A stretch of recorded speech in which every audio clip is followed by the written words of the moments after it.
Assalamualaikum warahmatullahi wabarakatuh.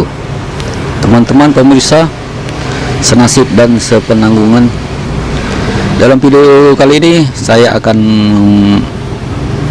memberikan beberapa cara melapis BK dengan baut dalam seperti ini. Dari belakang kami menyebutnya sebagai baut dalam dan tidak tembus di depan, dan kekuatannya sungguh ya lumayan, tidak goyang dan tidak berputar jika kita putar dengan kunci pas atau kunci yang lainnya. Sebelum menyaksikan video kami tentang tutorial ini, alangkah baiknya Anda like, share, komen, dan subscribe. Jangan lupa bunyikan loncengnya agar kedepannya Anda dapat mendapatkan notifikasi dari video-video kami tentang tutorial yang bermanfaat berikutnya. Selamat menyaksikan.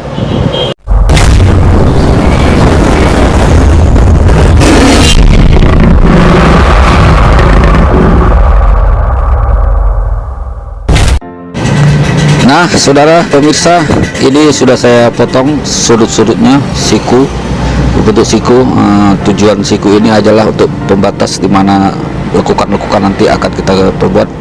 Bisa kita lihat ini bagian belakang platnya, emalnya, lihat bentuk emalnya berbeda. Bisa kita tahu yang mana belakang, yang mana depan. Ini depan dan ini belakang.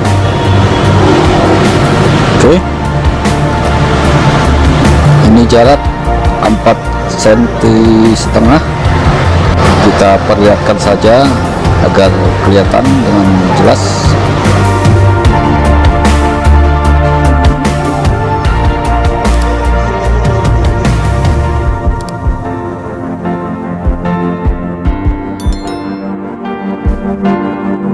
Guna garis ini adalah untuk mengukur batas antara huruf dari atas dan bawah.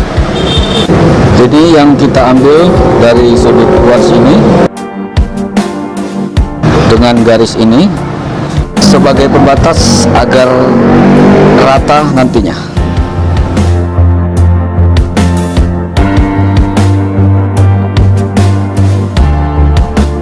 Di sini juga bagian luar di bawah timbulnya pada huruf sudah pas dengan garis yang sudah kita ambil tadi.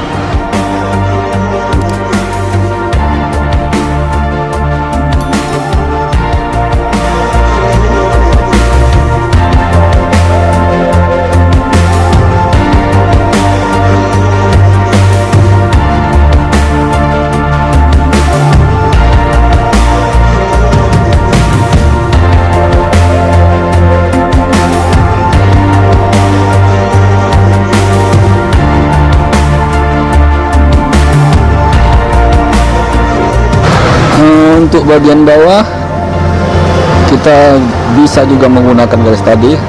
Nah, lihat pas dengan titiknya tetap di bawah huruf pada timbulnya ya.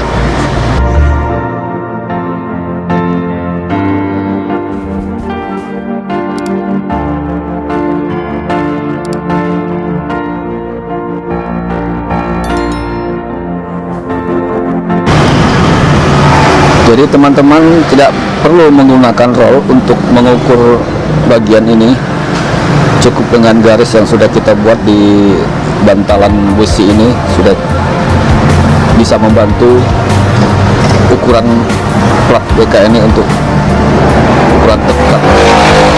Dan ini kita rapatkan saja secara otomatis sudah lurus.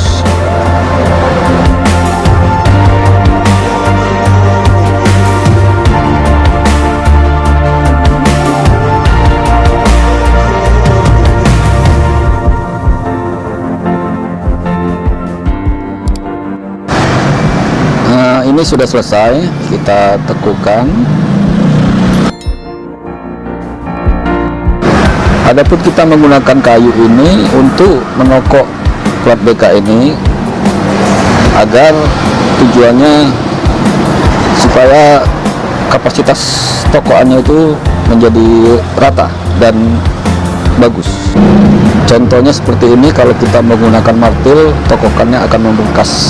Lihat, tidak stabil dan terlihat tekukan-tekukan bekas martilnya. Makanya kita menggunakan kayu agar tokokan ini bisa rata hasilnya.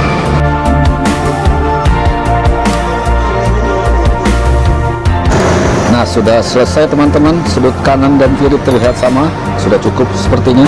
Kemudian kita masukkan plat untuk lapis dari belakang ya. Tapi ingat, sebelum kita memasukkan plat ini kita harus tahu bagian atas dan bagian bawah. Biasanya untuk sepeda motor Honda dengan merek motor Beat, Vario dan merek-merek lainnya, itu jarak baut dan antara baut dan lampu rem itu sekitar 5 cm saja sudah cukup. Dan ini bagian atas ya. Lihat di platnya bagian atas, kita langsung masukkan saja. Kita masukkan lapis tersebut seperti ini. Dan kita akan segera mulai mengepresnya dari bawah, bagian bawah plat BK ini.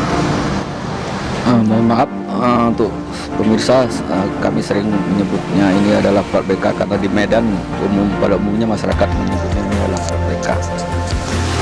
Dan kemudian bagian atasnya kita lipat juga.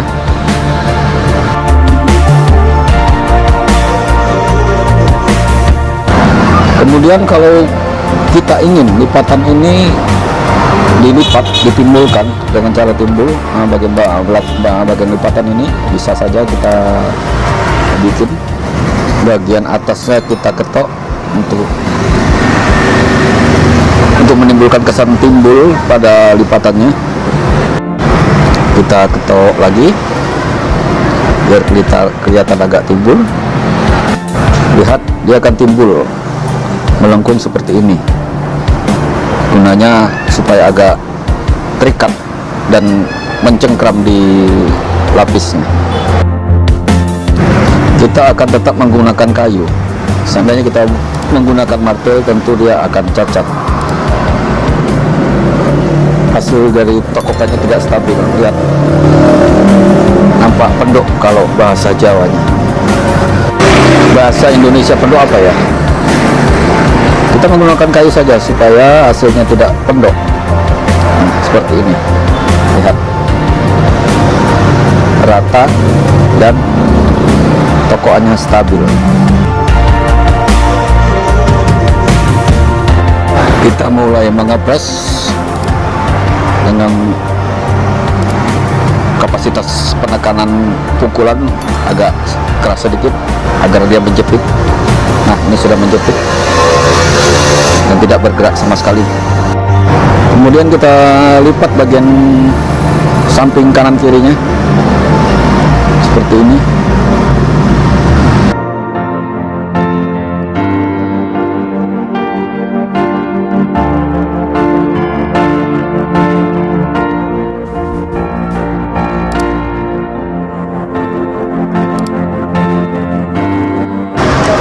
Nah, hasil dari tokokan dan pesan tadi akan mengakibatkan lengkungan pada plat BK ini, ya. Nampak lengkung. Untuk itu kita pastikan untuk melempangkannya, meluruskannya dengan tokokan di bagian atas, supaya tidak ada terjadi lekukan dan lengkungan di plat.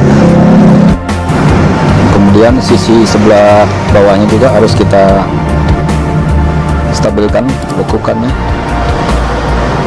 biar tidak terlihat baling. Demikian juga sebelah kanan dan kirinya, jangan lupa.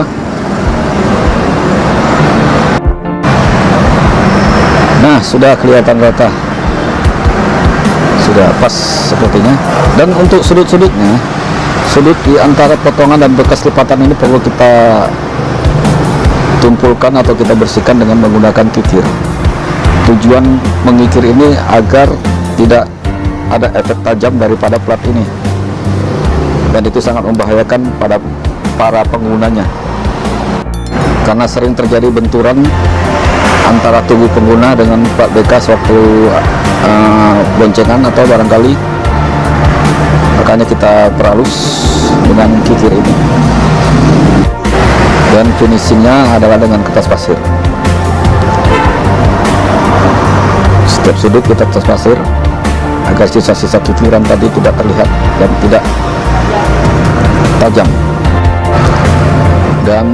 Dan kita harapkan pengguna jika ingin mengelap dan membersihkan sepeda motor dengan bagian plat BK-nya tidak mengenai pada kulit atau kain-kain atau apa segala macam yang bisa membahayakan pengguna.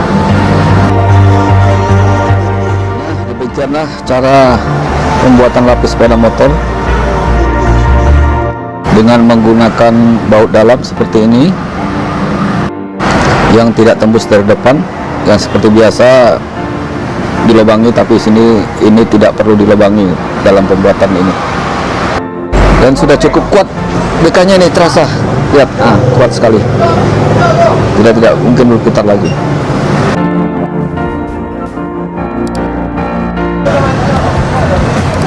Kemudian nanti kita akan memasuki sesi pengecatan untuk merapikan cat-cat ini. Cat bawaan dari pabriknya akan kita rapikan dan kita baguskan kembali agar terlihat menarik. Nah, sekarang pemirsa, kita sudah memasuki tahap pengecatan, di mana tadi kita sudah menyaksikan cara pembuatan baut dalam dan cara melipatnya. Kini akan segera kita cat. Untuk proses pembuatan baut dalam seperti ini sudah kami buatkan caranya, ada di video yang lalu, dapat Anda saksikan di pojok kiri atas. Boleh Anda lihat bagaimana caranya supaya Anda tahu bahwa baut ini bisa sekuat yang kita inginkan. Dan kita akan segera mengecatnya sekarang ya. Proses pengecatan itu tidak memerlukan biaya banyak, seperti kita harus menggunakan kompresor, mesin gun dan lain-lain. Kita hanya menggunakan ini seperti ini ya. Hanya sebuah semprotan yang biasa kita sebut semprotan nyamuk sebenarnya ini, tapi bisa digunakan untuk penyemprotan apapun jenisnya, penyemprotan bisa digunakan dan hasilnya tidak kalah dengan semprotan gun atau semprotan dari kompresor. Kita lihat. Dan pengecatan ini juga menggunakan cat setengah duku saja supaya bisa kita menghemat biaya.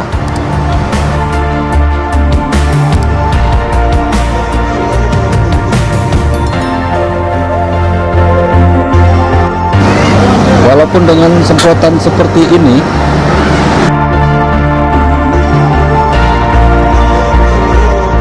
hasilnya tidak akan kalah dengan semprotan menggunakan kompresor. Cara menyemprotnya kita menggunakan cara penyemprotan dengan tipis dahulu dengan merata,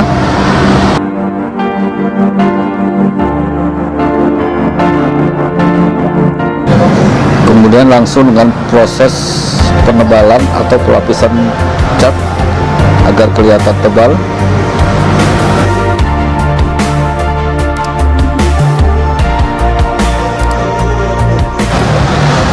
Dan inilah hasilnya. Lihat, tidak kalah dengan kompresor. Meskipun ada kelihatan bintik-bintik, itu adalah efek dari campuran minyak dan cat setengah duku tadi. Nanti setelah kering akan kelihatan rapi. Nah, kemudian pemirsa, proses terakhir adalah pengecatan di bagian huruf-hurufnya.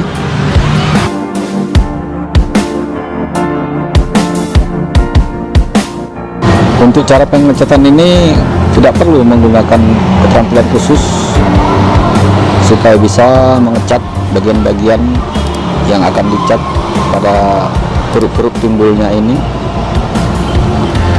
Cukup dengan kemauan dan kesabaran. Ada satu saran agar menulis itu bagus, dan jika menulis ada merasa tangan bergetar seperti ini, bergetar seperti ini, itu adalah hal alami sih. Caranya di saat menulis, tahan napas sejenak di saat kita menggoresnya, dan apabila tidak tahan napas kita boleh berhenti, hentikan menulis, dan kita mulai lagi, tarik nafas lagi. Nah, seperti ini dijamin hasilnya akan rapi. Apabila kita tidak melakukan seperti halnya tadi, tidak tarik nafas, dia akan seperti ini, bergoyang-goyang tulisannya dan tidak akan rapi. Tapi semua itu kembali kepada kita sendiri, bagaimana enaknya kita menulis saja. Itu hanya sebagai contoh aja agar kita bisa memulai menulis ini tidak tanpa ragu-ragu. Dan setelah kita terbiasa menulis, kita tidak akan ragu-ragu untuk menariknya bagian-bagian lekukan-lekukan ini menjadi sebuah huruf. Pemirsa mohon maklum, saya menulis berputar-putar karena mengambil efek enaknya saja dalam menulis, tidak ada patokan yang signifikan, tapi ya semudahnya aja lah. Boleh putar kiri, boleh putar kanan, seenaknya kita menulis, seenaknya kita menarik.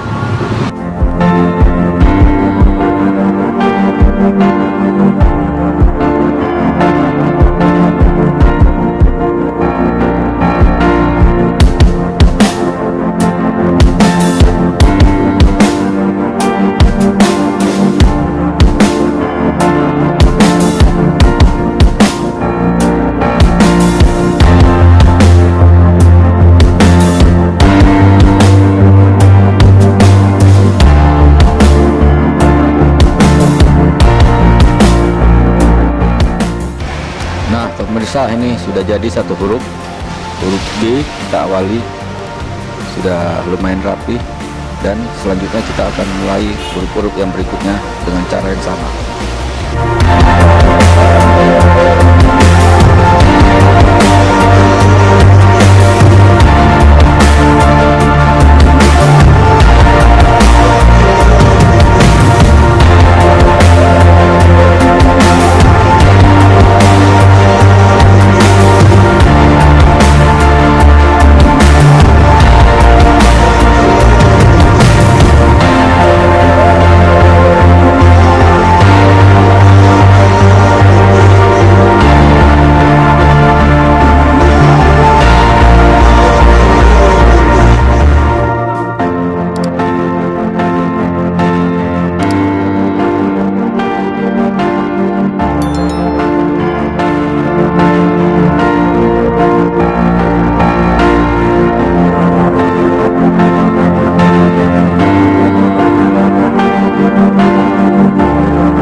Demikianlah pemirsa, sudah jadi.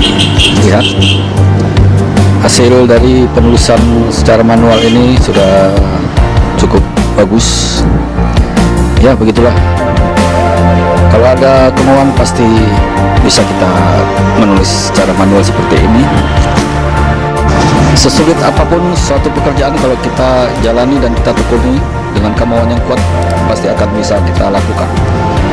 Demikianlah tutorial kali ini dalam cara pelapisan baut dalam dan pengecatan. Semoga bermanfaat.